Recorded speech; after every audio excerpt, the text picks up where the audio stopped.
Hello class ninth, welcome once again in our channel Padh Le बेटा। आज मैं आपको इस वीडियो में टेस्ट पेपर के आंसर बताऊंगा। जो मैंने आपको टेस्ट पेपर प्रोवाइड कराया था साइंस का इंपॉर्टेंट क्वेश्चंस का, उन्हीं टेस्ट पेपर के आंसर मैं आपको इस वीडियो में प्रॉपर प्रोवाइड कराऊंगा जो आपके कल एग्ज़ाम है। तो एग्ज़ाम देने से पहले आप इस वीडियो को पूरा का पूरा अच्छे से देख करके याद कर लेना हर एक क्वेश्चन का आंसर, जो आपके लिए बहुत ज़्यादा हेल्पफुल होगा। ठीक है, तो चलिए शुरू करते हैं और स्टार्ट करते हैं। स्टार्ट करने से पहले आपसे एक रिक्वेस्ट ज़रूर है, चैनल पे नए हैं तो ज़रूर सब्सक्राइब कर लें ताकि इस तरह के नई इंपॉर्टेंट क्वेश्चंस का वीडियो आपको हर एक सब्जेक्ट का मिलता रहे। तो चलिए शुरू करते बिना समय बर्बाद किए। Let's be start now. ये देखिए, यहाँ पर आपका पहला क्वेश्चन क्या था कि आरबीसी और डब्ल्यूबीसी का पूरा नाम बताना था। तो आरबीसी कहता है कि भाई रेड ब्लड सेल होता है, और वाइट ब्लड सेल जो होता है वो डब्ल्यूबीसी का होता है। ठीक है, हिंदी में कहते हैं लाल रक्त कणिका और इसको कहते हैं श्वेत रक्त कणिका। सफ़ेद मत बोलना, श्वेत बोलना, ये ज़्यादा है। ठीक है, तो अगला देखते हैं क्वेश्चन क्या था हमारा। दूसरा क्वेश्चन मैंने आपको बताया था कि नारियल का जो रेशा होता है वो किस उत्तक का बना होता है, वो स्क्लेरन काइमा टिश्यूज का बना होता है। ठीक है, स्क्लेरन काइमा उत्तक, इसको इंग्लिश में भी यही बोलते हैं और हिंदी में भी यही। हाँ जी, यहाँ पर ये क्वेश्चन है कि उस उत्तक का नाम बताइए जो हमारे शरीर में गति के लिए उत्तरदायी है। तो वो होता है हमारा पेशीय उत्तक, मस्कुलर टिश्यूज होता है जो हमारे शरीर में गति के लिए उत्तरदायी है। ठीक है, ये होता है कि भाई प्लाज्मा झिल्ली का निर्माण किन पदार्थों से हुआ है, तो वो लिपिड और प्रोटीन है जिन पदार्थों से प्लाज्मा झिल्ली का निर्माण हुआ है। अगला देखो क्या क्वेश्चन होता है। ठीक है, पांचवा क्वेश्चन कहता है कि यदि किसी परमाणु में एक इलेक्ट्रॉन होगा और एक प्रोटॉन है तो उसमें से कोई आवेश होगा या नहीं। ये मैंने आपको बताया था और ये इंपॉर्टेंट क्वेश्चन में से देखते हैं इसका आंसर क्या कह रहा है। ये देखिए, आंसर कह रहा है कि हम जानते हैं कि प्रत्येक इलेक्ट्रॉन पर एक ऋण आवेश होता है और प्रत्येक प्रोटॉन पर एक धन आवेश होता है। यानी इलेक्ट्रॉन को ई से, जिसको माइनस का चार्ज होता है, प्रोटॉन को पी से डिनोट किया जाता है जिसपे प्लस का चार्ज होता है। ये कह रहा है ये। ठीक है, फिर कह रहा है इसलिए आवेश की संख्या समान परंतु विपरीत होने के कारण परमाणु पर कोई आवेश नहीं होगा, क्योंकि दोनों का क्या है, बिल्कुल इक्वल है, बराबर, इसलिए कोई भी आवेश उसके ऊपर नहीं होगा। ठीक है, इंग्लिश भी मैंने आपको यहाँ पे दे रखा है, इंग्लिश में भी आप पढ़ सकते हैं। अगला क्वेश्चन था छठा, परमाणु द्रव्यमान को डैश द्वारा निरूपित किया जाता है। तो वो यू होता है, यूनिफाइड द्वारा निरूपित किया जाता है।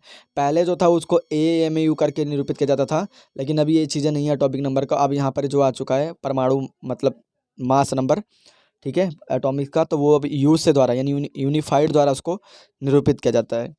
अगला क्वेश्चन देखो, सातवां क्या कह रहा है। सातवां क्वेश्चन आपका कहता है अमोनिया में नाइट्रोजन एवं हाइड्रोजन के द्रव्यमानों का सदैव जो होता है रेशो, वो 14:3 के रूप में विद्यमान होते हैं। ठीक है, तो आपको ये चीज़ याद रखनी है। आठवां देखिए क्वेश्चन क्या कह रहा है। निम्नलिखित में से जल की भौतिक अवस्था क्या है। तो जल की जो भौतिक अवस्था है वो 25 डिग्री सेल्सियस होता है। ठीक है, अगला देखिए क्या कह रहा है। अगला क्वेश्चन आपका कह रहा है कि स्वचालित वाहनों में एक यंत्र लगा होता है जो उनके द्वारा तय की गई दूरी को प्रदर्शित करता है और इस यंत्र को ऑडोमीटर कहते हैं। ठीक है, ऑडोमीटर कहते हैं, जो आपको स्पीड बताता है वो नहीं, जो आपका ऐसे करके एक सर्कल बना होता है और यहाँ पे 10 और यहाँ पे 50 करके स्पीड लिखी होती है और बीच में कांटा का सुई लगी होती है। लेकिन इनके बीच में जब आप ये देखेंगे तो यहाँ पे लाइनें ऐसी बनी हुई होंगी। ठीक है, तो जो लाइनें ऐसी हुई आपको बनी हुई दिख रही है, वहाँ पे कुछ नंबर दिखा होता है ऐसे करके। यहाँ नंबर 3 दिए होते हैं, 1 2 3 ऐसे कुछ लिखा होता है, कुछ इस नंबर, वो दिखाता है कि भाई आपकी जो गाड़ी वो कितना दूरी तक चल चुकी है। तो उस जो यंत्र होता है उसका नाम क्या होता है, वो ऑडोमीटर होता है। ठीक है, अगला देखिए क्वेश्चन क्या करें। ध्वनि की सर्वथा का परिसर क्या है। तो ध्वनि का सर्वथा का परिसर मतलब ये कि कहाँ से कहाँ तक की ध्वनि हम सुन पाते, कौन से परिसर तक की। तो 20 हर्ट्ज से 20,000 हर्ट्ज तक की ध्वनियों को हम सुन पाते हैं, या 20 हर्ट्ज से 20 किलो हर्ट्ज बोल सकते हैं, यानी 1 किलो हर्ट्ज में 1000 हर्ट्ज होता है। आप ये भी बता सकते हैं। ठीक है, ये हमारा परिसर है, इससे कम की या इससे अधिक की ध्वनि को हम नहीं सुन पाते।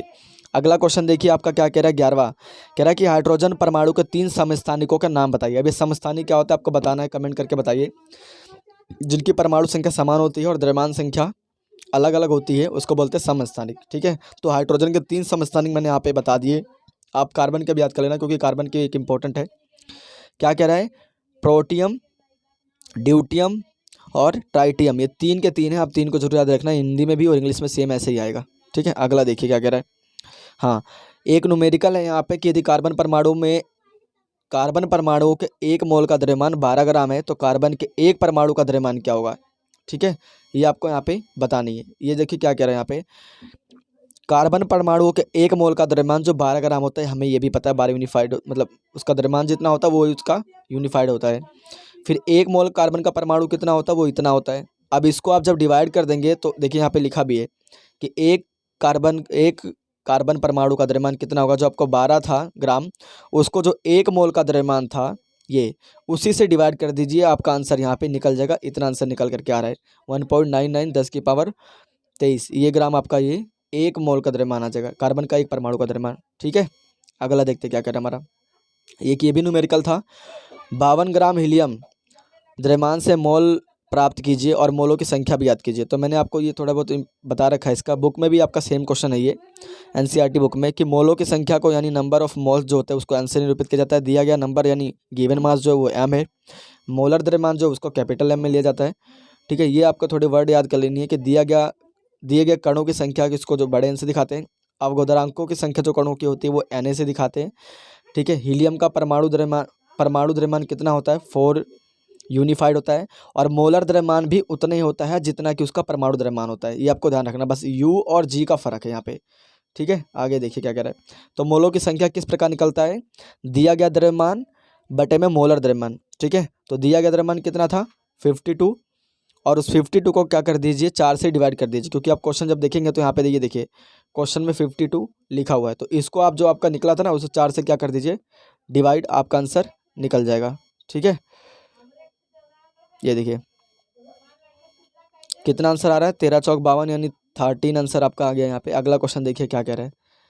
अगला क्वेश्चन क्या कह रहा है ये देखिए, कैल्शियम हाइड्रोक्साइड तथा साधारण नमक का रासायनिक सूत्र लिखिए। तो कैल्शियम हाइड्रोक्साइड का CaOH होल ब्रैकेट होता है 2। ठीक है, पूरे OH पे दोनों पे ब्रैकेट लगा होता है और ये 2 होता है। साधारण नमक जो कॉमन साल्ट होता है वो NaCl होता है उसका नाम। ठीक है, अगला देखिए क्या कह रहा है। अगला क्वेश्चन क्या कह रहा है कि भाई निम्न को रासायनिक व भौतिक परिवर्तनों में वर्गीकृत कीजिए। प्लास्टिक का जलना, अब भाई मैंने बताया था कि भौतिक परिवर्तन क्या होता है, रासायनिक परिवर्तन क्या होते हैं। ठीक है, भौतिक परिवर्तन का मतलब है जिससे कोई भी नया पदार्थ नहीं बनता उसको जलाने पर या उसको पीटने पर, तोड़ने पर। लेकिन रासायनिक परिवर्तन जब भी करते हैं तो उससे एक नया पदार्थ बन के जाता है जिसके पहले वाले से गुण बिल्कुल अलग होते हैं, डिफरेंस होते हैं। ठीक है, तो प्लास्टिक का जलना आप देखते हैं कि जब जलाएंगे तो कितने सारे गैसेस का निर्माण होता है जो कि प्लास्टिक से बिल्कुल भिन्न है। तो एक रासायनिक चेंज है। ठीक है, यानी केमिकल चेंज है ये। खीरा व मूली का सलाद बनाना था तो वही, तो यानी भौतिक है ये, केमिकल ये, फिजिकल ये। ठीक है, लोहे के दरवाजे पर जंग लगना ये रासायनिक है। जल में चीनी का घुलना ये भी क्या है आपका? भौतिक है। देखते हैं अगला क्वेश्चन क्या कहता है।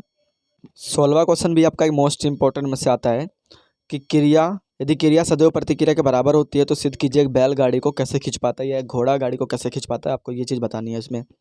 ठीक है, क्वेश्चन में देखो क्या कह रहा है कि न्यूटन के गति के तीसरे नियम के अनुसार क्रिया तथा प्रतिक्रिया बराबर तथा विपरीत दिशा में लगती है, परंतु 2 विभिन्न वस्तुओं पर यहाँ बैल आगे की ओर झुककर किसी कोण पर अपने पाँव से जमीन को दबाता है। यानी कुछ इस तरीके से बैल आगे की तरफ झुकता है तो वो अपने पैर से दबाता है जमीन को। ये जमीन है तो उसको आगे की तरफ झुक करके वो बैल क्या कर रहा है? उसको दबा रहा है। ठीक है, फिर यहाँ पे क्या कह रहे हैं? तथा जमीन क्षैतिज घटक पर प्रतिक्रियात्मक बल लगाता है जो दो भागों में बढ़ जाता है। बल का ऊर्ध्वाधर घटक बैल को संतुलन देता है, जबकि क्षैतिज घटक गाड़ी को आगे की ओर गति देता है। अब क्षैतिज मतलब ये चीज़, ये बल क्षैतिज के ऊपर, और जो फोर्स ज़मीन का लग रहा है वो सीधा लग रहा है। ठीक है, वो चीज़ यहाँ पे बता रहा है, गति देता है। फिर क्या कह रहा है यहाँ पे कि यदि घर्षण बल किसके ऊपर लग रहा है? पहिए और सड़क के बीच में लग रहा है। का मान क्षैतिज घटक से कम होता है तो आगे गाड़ी जाती है। ठीक है, यानी घर्षण बल का मान क्षैतिज घटक से जब कम होता है तो गाड़ी आगे की तरफ जा रही है। क्षैतिज घटक कौन सी हुआ? जो इसके ऊपर ये सीधा फोर्स लग रहा है वो क्षैतिज घटक हुआ। ठीक है, तो उसके ऊपर जब क्या हुआ? घर्षण बल से अगर कम है, ये घर्षण बल का मान क्षैतिज बल से अगर कम है, क्षैतिज घटक से, तो वो चीज़ आगे की तरफ जाएगी। ठीक है, इंग्लिश वाले बच्चे यहाँ से पढ़ सकते हैं। अगला देखते क्या कहता है इंपॉर्टेंट क्वेश्चन। ये भी आपका एक मोस्ट इंपॉर्टेंट क्वेश्चन में से आता है। गुरुत्वाकर्षण का सार्वत्रिक नियम क्या है? विश्व का प्रत्येक पिंड अन्य पिंडों को एक बल से आकर्षित करता है तथा दोनों पिंडों के द्रव्यमान के गुणनफल के समानुपाती तथा उनके बीच के दूरी के वर्गों के व्युत्क्रमानुपाती होता है, और यह बल 2 पिंडों को मिलाने वाली रेखा की दिशा में लगता है। आपको ये चीज़ याद होनी चाहिए। जैसे एक चीज़ मान लेते हैं कि भाई सूर्य जो होता है वो पृथ्वी को अपनी तरफ आकर्षित कर रहा है, ये अपनी तरफ आकर्षित कर रहा है। ठीक है, लेकिन हर एक चीज़ दूसरी तरफ आकर्षित नहीं होगी ना, जिसका बल ज़्यादा होगा वही आकर्षित कर पाएगा। ठीक है, अब आप 2 चुंबक ही ले लीजिए, 2 चुंबक आप ले लेंगे। अगर एक चुंबक ले लो और एक चुंबक ले लो B, दोनों को अगर जिसकी पावर ज़्यादा होगी वो एक दूसरे को आकर्षित करेगा। अगर मान लो ए की ज़्यादा होगा तो बी वाला ऑटोमेटिक खींचा हुआ इसके पास चला आएगा। तो ऐसे ही चीज़ें इसमें भी होती है। तो as it is same line इसको रट लेना है आपको, सेम का सेम। क्या पता आपके कल के पेपर में आ जाए। ठीक है, सेम लाइन आपको रट लेनी है। इंग्लिश वाले में इंग्लिश वाले रट लें और हिंदी वाले को हिंदी। अगला देखते क्या कहते हैं यहाँ पे। ये देखिए, एक जूल को परिभाषित करना है। ठीक है, एक जूल यहाँ पे ये रहा। एक जूल किसी वस्तु पर किया गया कार्य की वह मात्रा है जब एक न्यूटन का बल वस्तु को बल की क्रिया रेखा की दिशा में 1 मीटर विस्थापित कर देता, तो उस पर कहते हैं एक जूलम। ठीक है, यानी किया गया कार्य की वह मात्रा है एक जूल कि जब 1 न्यूटन बल वस्तु को 1 मीटर विस्थापित कर देता है, डिस्प्लेसमेंट कर देता है, तो वहाँ पर हम कहते हैं कि एक जूल जो है कार्य हुआ है। ठीक है, इंग्लिश में मैंने यहाँ पे दे रखा है। अभी दूसरा था आपका जो डेफिनेशन, औसत शक्ति क्या होती है। तो औसत शक्ति यहाँ पे दे रखा है। औसत शक्ति को हम कुल उपयोग की गई ऊर्जा को कुल उपयोग किए गए समय से विभाजित करके प्राप्त कर सकते हैं। यानी जितना हमने उपयोग किया ऊर्जा और जितने समय में हमने किया है निश्चित समय में, उसको अगर डिवाइड करोगे तो आपका क्या निकल जाएगा, एक औसत शक्ति, एवरेज पावर आपका यहाँ पे निकल जाएगा। ठीक है, देखते हैं अगला क्वेश्चन हमारा क्या कह रहा है। ये भी मोस्ट इंपॉर्टेंट में से आता है। आश्रव्य ध्वनि किसे कहते हैं, किसी एक जीव का नाम बताया जो आश्रव्य ध्वनि का उपयोग करता है। आश्रव्य ध्वनि होती हैं जो हमने ध्वनि की परिसरता कितनी पड़ी थी, 20 हर्ट्ज से लेकर के 20,000 हर्ट्ज तक की ध्वनियाँ हम सुन सकते हैं। तो जो इससे कम की ध्वनियाँ होती हैं उनको कहते हैं आश्रव्य ध्वनि। ठीक है, जिनको हम सुन ही नहीं सकते, आश्रव्य ध्वनि। तो वो आपका रिनोसिर्स होता है जो उसका इस्तेमाल करता है संपर्क स्थापित करने के लिए ये। ठीक है, गैंडा जो आपका होता है वो आश्रव्य ध्वनि का इस्तेमाल करता है, उपयोग करता है। ठीक है, 20 हर्ट्ज से कम आवृत्ति की ध्वनियों को आश्रव्य ध्वनि कहते हैं, यहाँ पे लिखा भी है। ठीक, आगे देखिए क्या कह रहे हैं, पराध्वनि का कोई दो उपयोग निकालें। दो उपयोग लिखिए। पराध्वनि जो मैंने बताया ना कि 20,000 हर्ट्ज से जो ज़्यादा की ध्वनियाँ होंगी उनको बोलते हैं पराध्वनि, अल्ट्रासाउंड। इनका उपयोग डॉक्टर कई सारी चीज़ों में करते हैं, बाकी और चीज़ों में भी किया जाता है।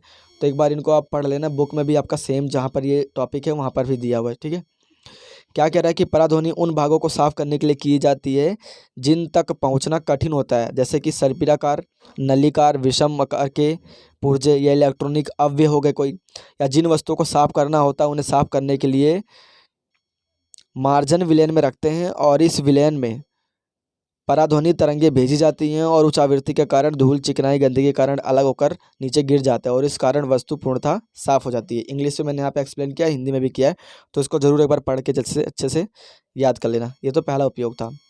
जहाँ पर नहीं पहुँच सकते हाथी वगैरह कुछ भी ऐसा, तो वहाँ पर पराध्वनि का इस्तेमाल करके उसको साफ किया जाता है। दूसरा, ये देखिए, पराध्वनि का उपयोग क्या होता है कि पिंडों को चेक करने के लिए दीवार या दरार कुछ भी आ जाते हैं। मान लो लोहे की पुल है, ठीक है, एक मान लेते हैं बड़ा सा पुल है, इसके बीच में हाँ हल्का सा दरार आ गया है, तो ये कैसे पता चलेगा, बाहर से तो दिखेगा नहीं। तो इसके अंदर पराश्रव्य ध्वनियों को भेजा जाता है। ठीक है, और आगे मॉनिटर किया जाता है। जब इसके अंदर से अगर मान लो जितनी ध्वनियाँ भेज रहे हैं अगर उतनी ध्वनि पहुँच रही तब तो पुल में कोई भी दिक्कत नहीं है, लेकिन अगर कोई भी अगर पुल में दिक्कत होगी तो रिफ्लेक्ट हो जाएगी वहाँ से वो, और मॉनिटर में वो शो नहीं करेगी। तो इसका मतलब इसमें कुछ ना कुछ दिक्कत है। तो यहाँ पर वही चीज़ बताया गया दूसरे पॉइंट में।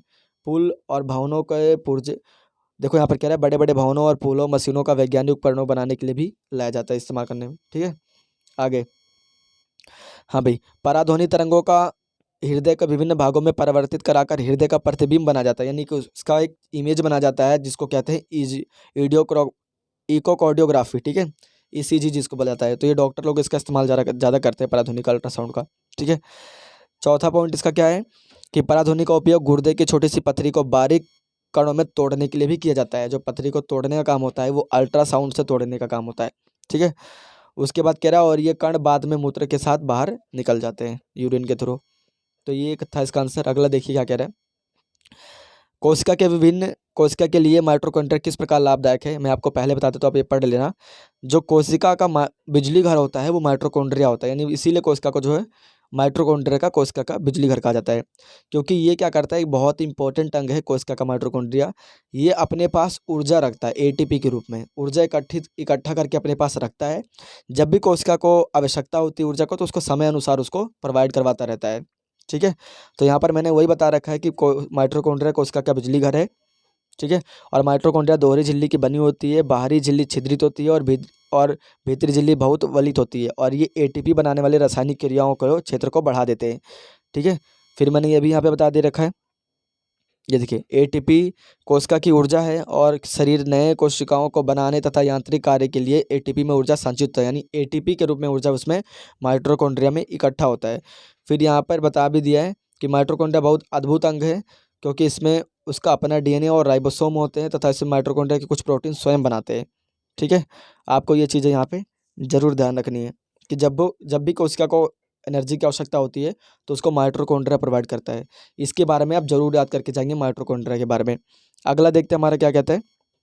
इंग्लिश वाले बच्चे यहाँ से याद कर सकते हैं, इंग्लिश का मैंने बता दिया यहाँ पे। ठीक है, आगे देखिए, ये भी आपका एक मोस्ट इंपॉर्टेंट क्वेश्चन में से आता है कि संवहन ऊतक किन ऊतकों को कहा जाता है और उनके कार्य बताइए। तो जाइलम और फ्लोएम को कहा जाता है। ठीक है, जाइलम जो है जल का संवहन करता है, यानी एक स्थान पत्तियों से या अलग जगहों तक क्या करता है, ये जल को पहुंचाता है जाइलम, यानी पौधों में एक भाग से दूसरे भाग तक जल पहुंचाने का काम जाइलम करता है। और फ्लोएम खनिज पदार्थों को पहुंचाने का, यानी भोजन का पहुंचाने का काम करता है। ठीक है, आप एक वर्ड से याद कर सकते हैं, जा से जाइलम और जा से जल, यानी जल का जो संवहन करता है वो जाइलम करता है, जा से जल, जा से जाइलम। ठीक है, और फ्लोएम को आप याद कर सकते हैं फल से, फा से फल और फा से फ्लोएम। ठीक है, क्योंकि फ्लोएम क्या है, फलो यानी भोजन का जो है पहुंचाता है एक जगह से दूसरी जगह। यहाँ पे लिखा भी है फ्लोएम में, देखिए यहाँ पे क्या लिखा है, फ्लोएम पौधा में फ्लोएम का काम होता है कार्बोहाइड्रेट तथा भोजन का स्थानांतरण करना, जिससे पादप के सभी अंगों को ऊर्जा प्राप्त हो सके। ठीक है, ये आपका 22वां क्वेश्चन था। देखते हैं अगला क्या कहता है हमारा 23वां क्वेश्चन आपका क्या कह रहे हैं। यहाँ पे देखिए कि कोशिका में लाइसोसोम की क्या भूमिका है। ये एक मोस्ट इंपॉर्टेंट क्वेश्चन ये भी है कि लाइसोसोम को कोशिका की आत्मघाती थैली क्यों कहा जाता है, या उसकी क्या भूमिका है, क्या इंपॉर्टेंस है। ये अलग अलग तरीके से क्वेश्चन पूछा जा रहा है, आंसर सबका एक ही है। ठीक है, तो आपको इसके बारे में जरूर याद कर लेना है। जो लाइसोसोम होता है वो क्या करता है, कोशिका का अपशिष्ट पदार्थ निपटाने वाला तंत्र होता है, कि भाई कोशिका में कोई भी अपशिष्ट पदार्थ आ गया तो उसको डिस्ट्रॉय करने का काम होता है, उसको खत्म करने का लाइसोसोम का। ठीक है, और बाय द वे कभी क्या होता है कि अगर कोशिका कोई बाहरी परत यहाँ पे कह रहा है ना कि टूट फूट जाए या कट फिट जाए, तो उसके अंदर जो पाचक कार्य एंजाइम होता है लाइसोसोम के अंदर, उसकी जो थैली में, वो फट जाता है, एंजाइम बाहर जाता है। बाहर आने से फिर क्या कर लेता है, वो अपनी ही कोशिका को पूरा का पूरा साफ कर देते हैं, पाचित कर लेते हैं। ठीक है, तो इनके बारे में पूरा का पूरा डेफिनेशन मैंने यहाँ पे दिया है, वीडियो को पॉज करके आप जरूर देख लो। अगर मैं हर एक चीज़ों का एक्सप्लेन करूँगा तो वीडियो बहुत ज़्यादा लंबी बन जाएगी। ठीक है, तो ये चीज़ आप यहाँ से देख सकते हैं। इंग्लिश वाले बच्चों मैंने यहाँ भी इंग्लिश के लिए बना दिया है, तो आप यहाँ से भी देख सकते हैं।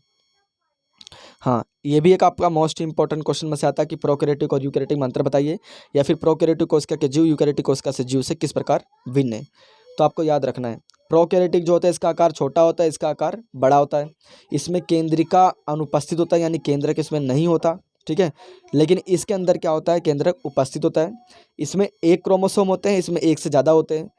इनमें झिल्लीयुक्त कोशिका अंग अनुपस्थित होते हैं, यानी नहीं होते हैं इनके अंदर झिल्लीयुक्त कोशिका, यानी झिल्ली से घिरे हुए अंग इसमें नहीं होते, परंतु इसमें झिल्ली से घिरे हुए अंग होते हैं। अब कौन कौन से अंग है यहाँ पे देखिए बता भी रखा है, माइटोकॉन्ड्रिया हो गया, प्लास्टिड, गोल्जी उपकरण, ठीक है, आदि ये चीज़ें हैं। तो ये चीज़ें यहाँ पे मैंने बता दी है। अगला देखते क्या कहता है आपका क्रोमोसोम। क्रोमोसोम क्या है, ये किस प्रकार नवजात शिशु में अभिलक्षित होते हैं। क्रोमोसोम क्या है, एक अनुवांशिक गुण है। क्रोमोसोम जो होता है केंद्रक में होता है, जो कि विभाजन के समय छटकर दिखाई पड़ते हैं। क्रोमोसोम में अनुवांशिक गुणों की सूचना होती है, जो कि माता पिता से डीएनए के रूप में अगली संतति में जाते हैं। क्रोमोसोम डीएनए तथा प्रोटीन के बने होते हैं, और डीएनए में कोशिका के निर्माण व संगठन की सभी आवश्यक सूचनाएं होती है।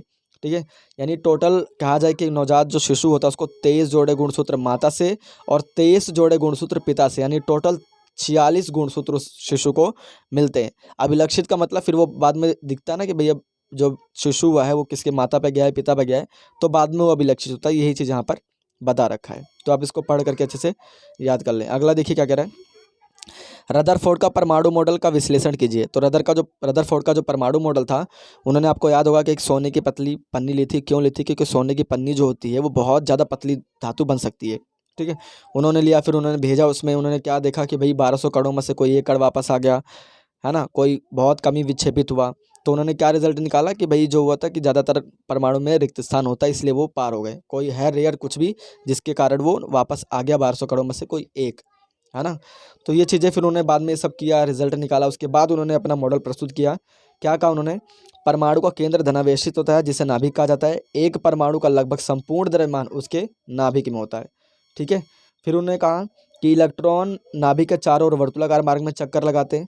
ठीक है, फिर वो कह रहे हैं नाभिक का आकार परमाणु के आकार की तुलना में काफ़ी कम होता है। जो नाभिक यहाँ पे होता है ना बिल्कुल सेंटर में, इसके आकार से ही बिल्कुल छोटा होता है। ठीक है, तो ये था उनकी कमियां, यहाँ पे देख लीजिए, कमियां भी मैंने बताई है। दूसरा ऑप्शन में जो क्वेश्चन था, वर्तुलाकार मार्ग में चक्रण करते हुए इलेक्ट्रॉन का स्थायी हो पाना संभव नहीं है, बिल्कुल गलत है ये, ठीक है। उन्होंने ये गलत बात कह दी थी क्योंकि संभव था। कोशिका का कोई भी आवेश कण गोलाकार कक्ष में त्वरित होगा और त्वरण के दौरान आवेशित कणों से ऊर्जा का विकिरण होगा। ये उनकी गलतियां थी, कमियां थी, जो उन्होंने बताया था, जो बाद में एकदम सही साबित हो गया था ये, कि ऐसा नहीं होता बिल्कुल। जो उन्होंने कहा था कि विकिरण नहीं होगा या उसके संभावित नहीं होगा, इलेक्ट्रॉन स्थायी नहीं होगा, बिल्कुल होगा, हुआ भी था। तो ये था इसका आंसर। अगला देखिए, हाँ, ऐसे क्वेश्चन भी पेपर में आ जाते हैं कि परमाणु के 3 स्पीशीज दिए, इनके नाम बताओ ABC के। तो आपको मैं बता दूं कि ए का देखो प्रोटॉन, जो ए है आपका प्रोटॉन उसका 8 है और उसका न्यूट्रॉन भी 8 है। तो उसने पूछा था ABC का नाम बताओ। ए का नाम क्या होगा, मैंने आपको बताया था कि भैया कि जो जितना प्रोटॉन होता है उतने ही आपका परमाणु संख्या होती है। तो आप यहाँ से देख सकते हैं कि इसका प्रोटॉन जो दिया है 8 दिया है, तो 8वें नंबर पे उसका परमाणु संख्या भी हो जाएगी, यानी 8 उसका क्या हो जाएगा, परमाणु संख्या। परमाणु संख्या को जेड से दिखाते हैं ना। तो अब 8 नंबर पे कौन सा तत्व आता है, वो ऑक्सीजन। तो ए का नाम क्या हो गया, ऑक्सीजन हो गया, ठीक है, O2 ऑक्सीजन का हो गया। बी का देखिए, बी का प्रोटॉन क्या है 6, तो उसका परमाणु संख्या भी 6 होगी। तो 6 पे क्या आता है, कार्बन। सी का भी नाम क्या होगा, कार्बन होगा। फिर वहाँ पर पूछा था कि तीनों का द्रव्यमान भी ज्ञात कीजिए। द्रव्यमान क्या होता है, द्रव्यमान संख्या मास नंबर कैसे निकालते हैं, न्यूट्रॉन और प्रोटॉन को प्लस करके निकलता है। तो इसको दोनों को जोड़ देंगे, कितना आ जाएगा, 8 8 16। इसका द्रव्यमान संख्या इतना आ गया 16। इसका द्रव्यमान संख्या कितना आ जाएगा, 6 6 12। और इसका द्रव्यमान संख्या कितना आ जाएगा, 14। उसने बाद उसने पूछा कि बी और सी में क्या संबंध है। तो ये दोनों एक ही के क्या हैं, देखिए यहाँ पे ये दोनों के दोनों समस्थानिक है, कार्बन के समस्थानिक है बी और सी, क्योंकि दोनों कार्बन ही है और कार्बन के दोनों समस्थानिक है। समस्थानिक जिसका परमाणु संख्या समान और द्रव्यमान संख्या अलग अलग होता है उसको बोलते हैं। तो बी और सी में यही रिलेशन है, ठीक है। अगला देखिए, रासायनिक संयोजन के नियमों को परिभाषित कीजिए। पहला था कि द्रव्यमान संरक्षण का नियम। क्या कहता है द्रव्यमान संरक्षण का नियम, द्रव्यमान के संरक्षण के नियम के अनुसार किसी भी रासायनिक अभिक्रिया में द्रव्यमान का ना तो सृजन किया जा सकता है और ना ही विनाश किया जा सकता है। ये उसकी लाइन ही थी। दूसरा नियम था स्थिर अनुपात का नियम। किसी भी यौगिक में तत्व सदैव निश्चित द्रव्यमान के रूप में, अनुपात के रूप में विद्यमान होता है, ठीक है। चाहे आप नाली का पानी उठा लेंगे या आप शुद्ध पीने वाला पानी ले लेंगे, उसका जो रेशो होता है वो बिल्कुल सेम ही रहेगा, फिक्स। रेशो जल का कितना होता है आप खुद बताना, मैं बता देता हूँ आपको, 1:8 होता है। अमोनियम का क्या होता है आप कमेंट करके बताना, ठीक है। एक आपका आता है कि मिक्सचर और कंपाउंड्स में क्या डिफरेंस होता है, मिश्रण और यौगिक में। ये देखिए, इसका आंसर भी मैंने आपको यहाँ पे बता दिया, आप इसको अच्छे से रट लीजिए, सेम का सेम एज इट इज, ठीक है। ये देखिए आंसर देख लीजिए। अब कुछ भी ना समझ आए तो वीडियो को दोबारा देखना, ठीक है, पॉज करके वीडियो को पढ़ भी लेना। ये देखिए अगला, इसका मैंने ऑप्शन में आपको दिया था कि समांगी मिश्रण और विषमांगी मिश्रण में क्या अंतर है, होमोजीनियस और हेट्रोजीनियस में, ठीक है। इसका एक समान संघटक होता है कि बिल्कुल प्रॉपर तरीके से समांगी मिश्रण मिल जाते हैं। जैसे अगर चीनी और पानी लेंगे तो इसके जो कण होंगे वो बिल्कुल एक कह लो कि आसानी से मिल जाएगा एक दूसरे के साथ, ठीक है। लेकिन अगर आप अगर रेत का कण ले लेंगे या फिर पानी, रेत का कण और पानी दोनों को मिलाएंगे तो क्या वो प्रॉपर मिल जाएगा जैसे चीनी और पानी मिला था, नहीं मिल पाएगा ना। तो वो जो नहीं मिल पाया वो विषमांगी मिश्रण है। समांगी मिश्रण जो प्रॉपर एक दूसरे के साथ मिल जाए और ये जो ना मिले वो होता है, ठीक है। इसका भी आंसर आप यहाँ से दे करके एक बार अच्छे से याद कर लीजिए, ठीक है। ये क्या कह रहा है कि इसके देखिए, इसके अवयव को आसानी से देखना संभव नहीं है, लेकिन इसके अवयव को प्राय देख सकते हैं, ठीक है। अगला देखिए क्या कह रहा है, हाँ, 1 विलियन के 320 ग्राम विलायक जल में 36 ग्राम साधारण चीनी का विलय और विलयन की सांद्रता का परिकलन कीजिए, ठीक है। मतलब ये है कि 320 ग्राम का मतलब ये देखिए यहाँ पे क्या कह रहा है। अच्छा, आपको पता है कि विलायक क्या होता है, विलय क्या होता है और विलायन क्या होता है, ठीक है। अब मान लेते हैं अगर चीनी ले लेते हैं, ठीक है, एक शुगर ले लेते हैं, एक शुगर और एक क्या ले लेते हैं आपका वाटर, क्या ले लेते हैं, एक वाटर, ठीक है। अब दोनों को जब आप मिलाएंगे तो दोनों का जो घोल आता है उसको क्या बोलेंगे, क्या बोलेंगे, विलयन। क्या बोलेंगे, विलयन, ठीक है। क्या बोलेंगे उसको, विलयन बोलते हैं, ठीक है। सॉल्यूशन, अब उसमें आपको बताना कि किसकी मात्रा ज़्यादा है। तो किसकी मात्रा ज़्यादा है उसमें, पानी की मात्रा ज़्यादा है या चीनी की। तो जिसकी मात्रा ज़्यादा होती है, मतलब किसकी ज़्यादा है, पानी की, उसको हम बोलते हैं विलायक, क्योंकि वो मिलाएगा चीनी को, ठीक है। उसकी मात्रा ज़्यादा है, विलायक उसको कहेंगे। और जिसकी मात्रा कम होती है उसको हम बोलते हैं विलय, चीनी को हम बोलेंगे विलय, ठीक है। तो मैंने यहाँ पे बता दिया है कि विलय पदार्थ कौन सा है जिसकी मात्रा कम है, वो क्या है, यहाँ पे 36 ग्राम यहाँ पे नमक था विलेय पदार्थ, वैसे यहाँ पे चीनी था, यहाँ मिस्टेक हुआ है, ये नमक की जगह पर आप चीनी कर लेना, ठीक है, क्योंकि क्वेश्चन में चीनी दिया हुआ था, ठीक है। और विलायक क्या है इसमें, जिसकी मात्रा ज़्यादा वो जल है, और जिसका कितना दे रखा है ग्राम, 320 ग्राम दे रखा था। अब हमें विलयन चाहिए, विलयन का द्रव्यमान कितना होगा, दोनों को जोड़ दीजिए, 36 ग्राम प्लस में 320 ग्राम 356 ग्राम हो जाए, लेकिन हमें इसका प्रतिशत पूछा था, तो प्रतिशत कैसे निकलेगा, देखिए विलेय पदार्थ का द्रव्यमान डिवाइड बाय विलयन पदार्थ का द्रव्यमान, दोनों को उससे डिवाइड कर दीजिए, आपका इतना परसेंटेज उसमें क्या होगा, विलयन होगा, ठीक है।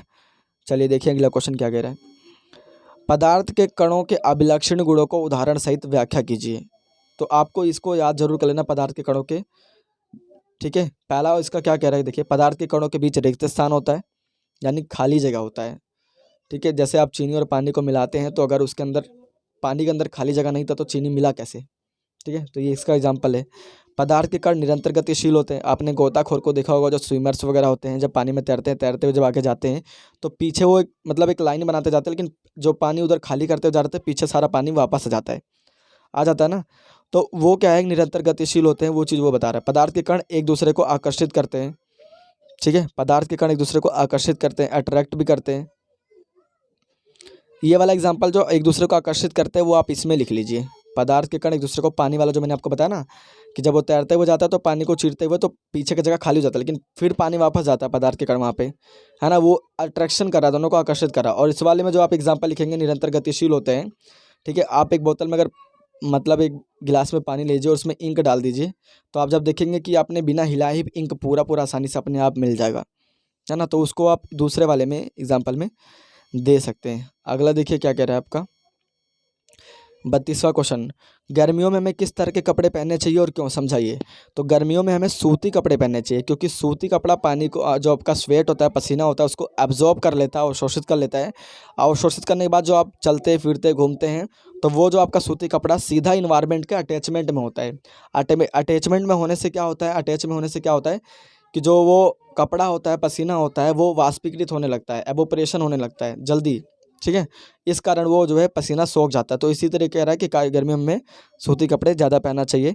तो आप इसको यहाँ से एक बार पढ़ लीजिए, आपको आंसर समझ में आ जाएगा वीडियो को रोक करके, ठीक है। अगला देखिए क्या कह रहे हैं 33वां क्वेश्चन, देखिए आपका क्या कह रहा है, एक कार बाजार से चलना प्रारंभ करती है और एक समान त्वरण के साथ चलते हुए 20 मिनट में 40 किलोमीटर प्रति घंटा की चाल प्राप्त कर लेती है, इसका त्वरण ज्ञात कीजिए, ठीक है। त्वरण मैंने बताया था आपको कैसे ज्ञात करते हैं, कि a बराबर v minus you upon T होता है, ठीक है। यहाँ पे देखिए प्रारंभिक वेग आपका क्या है, जिसको u से डिनोट किया जाता है, इनिशियल वेलोसिटी वो 0 है, क्योंकि गाड़ी आपके सामने चलना स्टार्ट कर रही है। अंतिम वेग आपने किस स्पीड से उसको देखा, फाइनल वेलोसिटी कितनी होगी उसकी, 40 किलोमीटर प्रति घंटा। प्रति घंटा को आप मिनट में चेंज करेंगे तो आपका ये आ जाएगा, ठीक है। जो आपको 20 मिनट दिया था, 20 मिनट जो आपको दिया था उसको भी चेंज कर लीजिए, यहाँ पे 1200 सेकेंड आ जाएगा, ठीक। उसके बाद आप v की जगह पे v रख दीजिए और u की जगह पे और t की जगह पे t सॉल्व कर दीजिए, आपका आंसर कितना आएगा, ये जो आपको यहाँ पे दिख रहा है, ठीक है।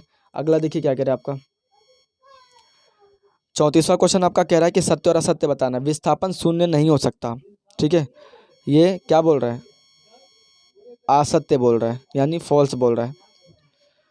विस्थापन शून्य नहीं हो सकता, शून्य हो सकता है। अगर कोई गाड़ी ए से चलना प्रारंभ करती है और फिर ए पर आ जाती है तो विस्थापन तो शून्य होगा ना, डिस्प्लेसमेंट, तो ये असत्य बोल रहा है। दूसरा ऑप्शन क्या है कि इसका परिणाम वस्तु के द्वारा तय की गई दूरी से अधिक होता है, विस्थापन कभी भी दूरी से अधिक नहीं हो सकती, ये भी असत्य है। दूसरा भी क्या है, असत्य, फॉल्स, ठीक है। तीसरा पॉइंट आपका क्या कह रहा है, विस्थापन द्वारा तय की गई दूरी से सदैव कम होता है, ये थोड़ा बहुत सही था, लेकिन उसने बोल दिया ना सदैव कम होता है, हमेशा कम नहीं होता, उसके बराबर हो सकता है या उससे कम होता है, ये चीज़ ध्यान रखना आपको। तो ये भी असत्य, यानी तीनों आपके फॉल्स हैं। अगला देखिए 35वां क्वेश्चन कह रहा है कि किसी पेड़ की शाखा को तीव्रता से हिलाने पर कुछ पत्तियां झड़ जाती हैं, क्यों, विस्तार से समझाइए तथा इसमें लगे गति के नियम को भी परिभाषित कीजिए, ठीक है। तो अब मैं आपको बता दूं, जो पत्तियां होती हैं वो विराम अवस्था में, इस पर जड़त्व का नियम लग रहा है, गति का पहला नियम, पत्तियां जो है विराम अवस्था में आ रही हैं, ठीक है। अब जब आप उसके टहनियों को, पेड़ को हिला रहे हैं तो क्या होगा, देखिए यहाँ पे क्या बोल रहे हैं, जब पेड़ की शाखाओं को तीव्रता से हिलाया जाता है तो शाखा गति में जाती है, परंतु पत्तियां क्या रहे, विराम अवस्था में रहती हैं।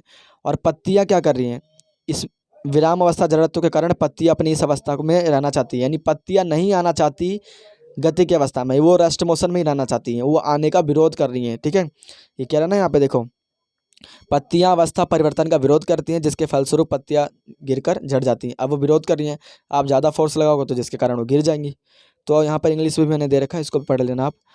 ठीक है, ये क्वेश्चन आपका वस्तु के भार और द्रव्यमान में अंतर बताइए, ये भी आपका एक मोस्ट इंपॉर्टेंट क्वेश्चन में से आता है, आपको इसका भी याद जरूर कर लेना है। ठीक है, मास और वेट में अंतर क्या होता है, ये देखिए यहाँ से आप याद कर लिए मास का। कुछ ना है तो आपको ये आंसर सबसे ज़्यादा पॉइंट है कि द्रव्यमान कभी शून्य नहीं हो सकता।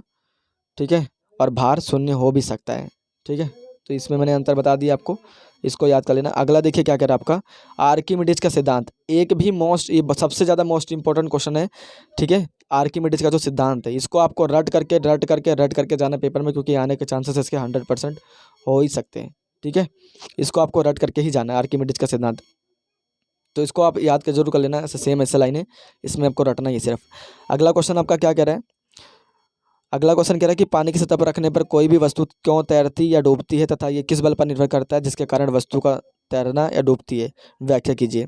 तो ये उत्प्लावन बल के ऊपर निर्भर करता है। कह रहा है कि जब किसी वस्तु का घनत्व है किसी द्रव्य जैसे पानी के घनत्व से कम होता है तो वस्तु पर तैरेगी, क्योंकि उस वस्तु की दिशा में ऊपर दिशा में लगाने वाले बल उत्प्लावन बल का मान वस्तु के भार से अधिक होगा, यानी उसके ऊपर फिर अधिक क्या होगा, उत्प्लावन बल लगेगा। जब वस्तु का घनत्व द्रव्य के घनत्व से ज़्यादा होता है, कम होता है, तो उसके ऊपर उत्प्लावन बल अधिक लगता है तो वस्तु तैरेगी। और दूसरे सिचुएशन क्या है यहाँ पे देखिए, इसी प्रकार कह रहा है कि अगर वस्तु का जो घनत्व है द्रव्य के घनत्व से अधिक हो जाएगा तो उत्प्लावन बल कम लगेगा तो वस्तु डूब जाएगी, नीचे से जो फोर्स लगेगा। ठीक है, आप वहाँ से पढ़ सकते हैं। अगला क्वेश्चन भी मैंने आपको यहाँ पे बता दिया है कि 100 किलोग्राम द्रव्यमान के एक वस्तु को धरती से 10 मीटर की ऊंचाई तक उठाया गया है और इस वस्तु में विद्यमान ऊर्जा का परिकलन कीजिए। जी का मान भी 9.8 मीटर प्रति सेकंड स्क्वायर लीजिए। ठीक है, वस्तु का द्रव्यमान कितना था भाई, मास ऑफ ऑब्जेक्ट कितना था, 100 किलोग्राम। विस्थापन ऊपर की तरफ हुआ, यानी ऊंचाई में हुई है। डिस्प्लेसमेंट हाइट तो वो कितनी थी, 10 मीटर की। गुरुत्व स्थिरांक आपको दे ही रखा है, स्थित ऊर्जा आपको निकालनी है। ठीक है, फॉर्मूला आपको याद ही है, ये फॉर्मूला होता है, इस पर रख के आप सॉल्व कर दीजिए। आपका यहाँ पे कितना आ जाएगा, 9,800 जूल। ठीक है, अगला देखिए क्या करें, चारगाह क्या होता है और ये मधु उत्पादन से कैसे संबंधित है। चारगाह वे स्थान है जहाँ बहुत सारे फूलों की क्यारियाँ होती हैं और जिनसे मधुमक्खियाँ फूलों से मकरंद पराग एकत्रित करती हैं। चारगाह की पर्याप्त उपलब्धता मधुमक्खियों को अधिक मात्रा में शहद देती है, यानी फूलों की बहुत सारी क्यारियाँ बहुत तरह की टाइप्स होती हैं, तो उससे क्या होता है, उनको बहुत ही ज़्यादा क्या कह रहा है, परागकण और मकरंद उनको मिल जाता है, जिसके कारण उनको पर्याप्त मात्रा में चारगाह में प्राप्त हो जाता है, जिसके कारण शहद तथा फूलों की किस्में मधु का गुणवत्ता को स्वाद को निर्धारित करती हैं। इसलिए जिसने अधिक प्रकार के फूल होंगे उतने ही अधिक किस्मों में मधु का भी स्वाद होंगे, अतः मधु का उत्पादन चारगाह से संबंधित है। ठीक है, ये आपको याद कर लेनी, इंग्लिश में भी और हिंदी में भी। अगला देखिए क्या कह रहे हैं, जैविक और अजैविक कारक किस प्रकार फसल उत्पादन को प्रभावित करते हैं। ठीक है, अब जैविक कारक कौन से हो गए, कीट हो गए, यहाँ पे देखो लिखा भी है, कीट, रोग, निमेटोडा। अजैविक कौन से हो गए, एबायोटिक, सूखा, साक्षरता, जल क्रांति, गर्मी, ठंडा, फल, पाला। परिस्थितियों के कारण फसल उत्पादन को कम हो सकते हैं या नष्ट भी हो सकते हैं। इन दोनों कारकों को संयुक्त प्रभाव निम्न हो सकते हैं, यानी किन प्रभाव के दौरान होता है, ये चीज़ मैंने आपको यहाँ पे बता रखी है। कीटों का संक्रमण के थ्रू भी हो सकता है, अनाज के भार में कमी होने के कारण खराब अंकुरण क्षमता, गुणवत्ता में कमी और बदरंग हो सकती है। ठीक है, बदरंग हो जाना और बाजार मूल्य में ह्रास यानी कमी हो जाना, ये चीज़ें थी इसके आंसर। ठीक है, एक लास्ट क्वेश्चन आपका इंपॉर्टेंट है कि IUPAC और DNA और ATP का फुल फॉर्म बताना है। तो IUPAC का फुल फॉर्म यहाँ पे लिख दिया है, international union of pure and applied chemistry. DNA का होता है डिऑक्सी न्यूक्लिक अम्ल और ATP का जो होता है वो एडेनोसिन ट्राइफॉस्फेट होता है। ठीक है, ये सभी क्वेश्चंस मैंने आपको बता दिए, जितने भी इंपॉर्टेंट क्वेश्चन हैं इन सभी को आप देख करके अच्छे से पेपर देने तभी जाना, आपके बहुत ज़्यादा फायदेमंद होने वाले। ठीक है, तो इस वीडियो में फिलहाल इतना ही। अगर आपने चैनल नहीं सब्सक्राइब किया तो जरूर सब्सक्राइब कर लेना, ताकि इस तरह की और भी सब्जेक्ट के इंपॉर्टेंट क्वेश्चन आपको मिल जाए। तो इस वीडियो में तो मैं फिलहाल इतना ही बता रहा हूँ, बाकी पेपर के लिए आपके ऑल द बेस्ट, पेपर अच्छा जाए। ठीक है, तो चलिए मिलते हैं नेक्स्ट वीडियो में, तब तक के लिए जय हिंद।